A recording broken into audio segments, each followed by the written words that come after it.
दोस्तों, वैसे तो आज की वीडियो में रोजवेल इंसिडेंट पर लाने वाला था, लेकिन किसी कारणवश वो वीडियो को मैंने थोड़ा सा डिले कर दिया है क्योंकि उसमें कुछ चीज़ें अभी बाकी हैं जो रिसर्च करनी बाकी हैं। इसलिए आने वाले कुछ दिनों में मैं रोजवेल इंसिडेंट पर भी वीडियो अपलोड कर दूंगा, तो आप जल्द से जल्द इस चैनल को सब्सक्राइब कर लीजिए क्योंकि इस चैनल पर आपको मिलेंगे रोज़ हॉरर और मिस्टीरियस कंटेंट।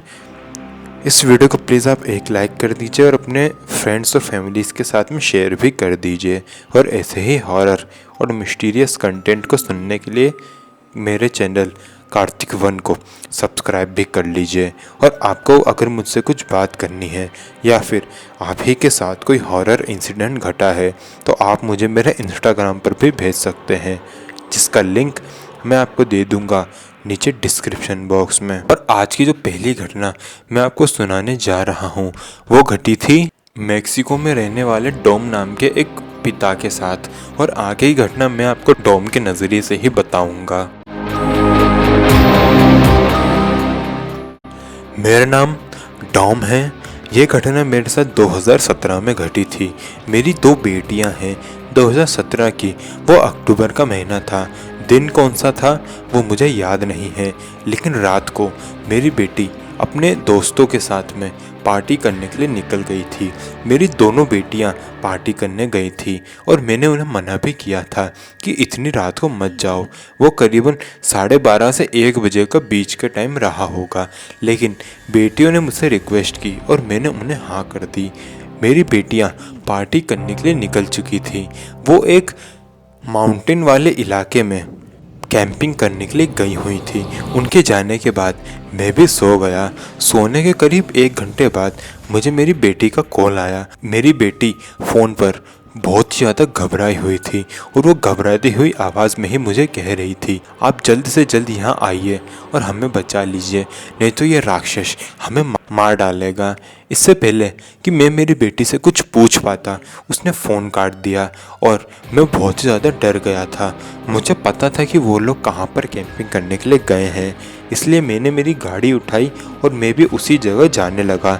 करीबन 40-45 मिनट का वो रास्ता था और उसी बीच में मेरी दूसरी बेटी का भी फ़ोन आ गया। मेरी बेटियों का नाम था जेसिका और आलिया। पहले आलिया का फ़ोन आया था और दूसरी बार जेसिका का फ़ोन आया। जेसिका फ़ोन पर रो रही थी और मुझे कह रही थी कि पापा आप जल्द से जल्द यहाँ आ जाइए, ये अजीब सा दिखने वाला एक क्रीचर हमारे सामने ही है, ये हमें जान से मार डालेगा।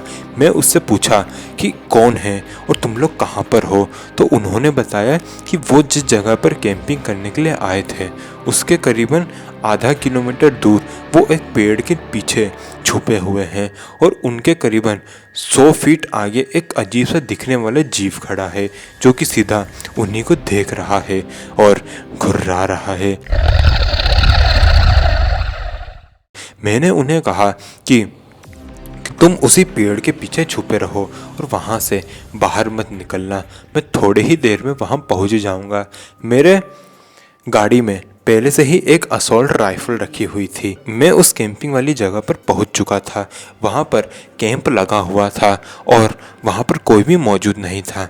जैसा कि जेसिका ने बताया था कि वो अपने कैंप से दूर एक पेड़ के पीछे छुपे हुए हैं, तो मैं भी जेसिका को आवाज़ देने लगा और उसको बुलाने लगा।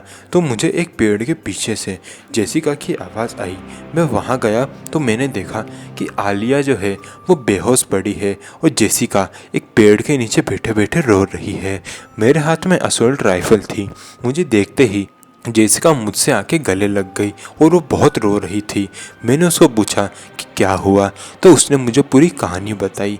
उसने मुझे बताया कि जब वो यहाँ कैंपिंग करने के लिए आए थे उसके करीब आधे घंटे बाद उन्हें जंगल के अंदर से एक बहुत ही तीखी और दरदराती आवाज़ चीखने की बाहर सुनाई दी। उन्होंने जैसे ही ये आवाज़ सुनी तो वो सबके सब जंगल के अंदर चले गए और वहाँ पर उन्हें एक बहुत ही ज़्यादा रहस्यमय आदमी दिखाई दिया, जिसे देखकर वो सबके सब डर गए और अलग अलग दिशाओं में भाग गए। वो करीबन 10-15 बच्चे थे जो कि अलग अलग दिशाओं में भाग गए थे और जेसिका और आलिया यहाँ आकर छुप गई थी। मैंने उन्हें कहा कि तुम लोग यहीं रहो और मैं उस अजीब से दिखने वाले जीव को पकड़ के आता हूँ। तो मैंने मेरे हाथ में वो असॉल्ट राइफल पकड़ी और उस अजीब से दिखने वाले जीव को मारने के लिए आगे बढ़ा। करीबन 10-15 मिनट ढूंढने के बाद मुझे वो अजीब सा जीव दिख गया। वो दिखने में लिटरली बहुत ही ज़्यादा अजीब था। वो दिखने में इतना अजीब था कि देखने से लग रहा था मानो ये इस धरती का हो ही ना, ये कोई दूसरी दुनिया से आया हो। इसलिए मैंने मेरा फ़ोन निकाला और उसकी एक फ़ोटो भी खींची और उसके बाद मैंने उसके ऊपर फायरिंग कर दी। फायरिंग की आवाज़ सुनकर वो मेरे ऊपर घुर्राया और मेरी तरफ ही बढ़ने लगा और मैंने उसके ऊपर और ज़्यादा फायरिंग कर दी और उसके बाद वो जंगल के अंदर भाग गया और मैं भी जेसिका और आलिया को लेकर घर पर आ गया। और करीबन 2 सालों तक मैंने ये घटना किसी के साथ भी शेयर नहीं करी और आज ये घटना मैं आपके साथ शेयर कर रहा हूँ और ये घटना बिल्कुल रियल है। दोस्तों, आज का ये वीडियो होता है यहीं ख़त्म। अगर आपको ये घटना अच्छी लगी तो प्लीज़ इस वीडियो को एक लाइक कर दीजिएगा। और डॉम जी ने उस अजीब से दिखने वाले जीव की एक फ़ोटो भी खींची थी, वो फ़ोटो मेरे पास मौजूद है।